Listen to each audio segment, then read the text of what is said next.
It's called the Torenslot. This bridge here is the widest bridge in Amsterdam, and it's named after a tower that used to stand here actually for several hundred years.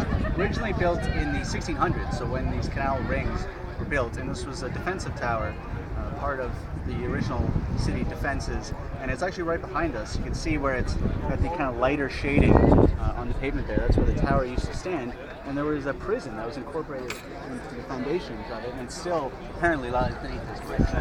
So here we've got the widest bridge in the city, and we've also got the narrowest house in the entire city. You can have a look. You see the one with all the roses, just to the right of yeah. much broader facaded building there. That is a single house there. It's about 1.6 meters wide. And according to the story, it's a couple that lives in there now. They're both typically Dutch, over 2 meters tall, and they also have 2 Great Dane dogs. And so they make that their home. I was mentioning earlier on the tour, but just as a recap, it's the fact that the houses are so narrow is because they're taxed based on their width. So this is in the kind of classic days when this was being built here in 1600.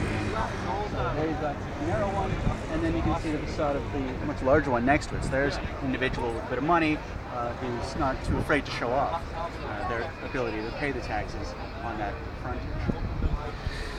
Now the rather interesting Mark Twain, Albert Einstein looking fellow here behind us, and we'll come around in front of it in a sec, check out his name that's inscribed on there. This is a man by the name of Edward Douwes Dekker, and he was actually regarded as one of the most influential writers in Dutch history, although not a lot of people perhaps know about him nowadays. He was born in 1820 here in Amsterdam, in a house by the old West India House, that was sort of down by the docks, and his father was a sailor, a ship's captain.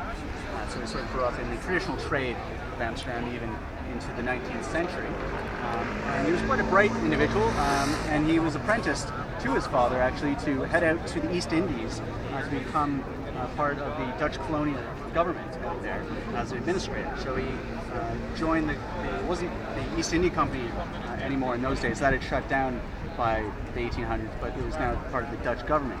And so he joined the administration at the age of 18, and actually sort of had several decades career in the administration in the East Indies, kind of rising up through the ranks from just a lowly clerk onto being sort of a regional administrator. And so all sounds pretty good so far. Well, a few decades into his career up there in Indonesia, he was finally basically disgusted with the treatment of the locals there. And sort of a light bulb went off his head, and he finally realized sort of enough is enough. And he kind of turned into a basically 19th century Snowden-like WikiLeaks, attempting to expose the Dutch colonial government for these human rights abuses. Now what was going on in the East Indies in those days was they landed the system there, the crops.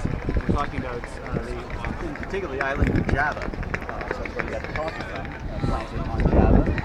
It's synonym there. Sugar was also a very important commodity, and tea as well. So a lot of money coming into the Dutch colonial empire from their imports from these possessions, and the system that was put in place that 20% of any peasant's field of cultivation here had to be given over, requisitioned to the Dutch authorities, and they were sort of held in check by their local chieftains, this kind of tribal society. So it was essentially medieval feudalism that was still taking place in the Dutch East Indies here through the 1800s, and basically lives of abject poverty for these individuals there. So this man, Dekker, came back to Europe and basically tried to lift the lid on this entire case here. He was told to get lost by the Dutch authorities, who didn't really want to know about the nitty-gritty of how they were making their money here. And so he penned a novel called Max Havelaar, which became an overnight sensation. It was published in 1860 and has actually been compared to the kind of same equivalent as Uncle Tom's Cabin, the effect that had in the United States in the lead up to this, what became the Civil War, in terms of sort of raising awareness amongst individuals for, in that case, Uncle Tom's Cabin, of what life in slaveholding southern U.S. was like. In this case, it was a tell-all, sensational book of just the ghastly conditions that these poor serfs in the East Indies had. And as I say, it became a bestseller, it became translated into dozens of different languages, and essentially raised awareness in all of Europe on these sorts of human rights issues, which hadn't really been considered before. Your average Europeans were now thinking about, well, just where are our lives of luxury and comfort and industrial wealth coming from here off the backs of these poor people halfway around the world? And so in the decades that went along, this individual Decker, he actually took up a number of causes. One of them, other causes that is, one of them was suffrage. He took up women's rights issues. He also took up workers' rights issues.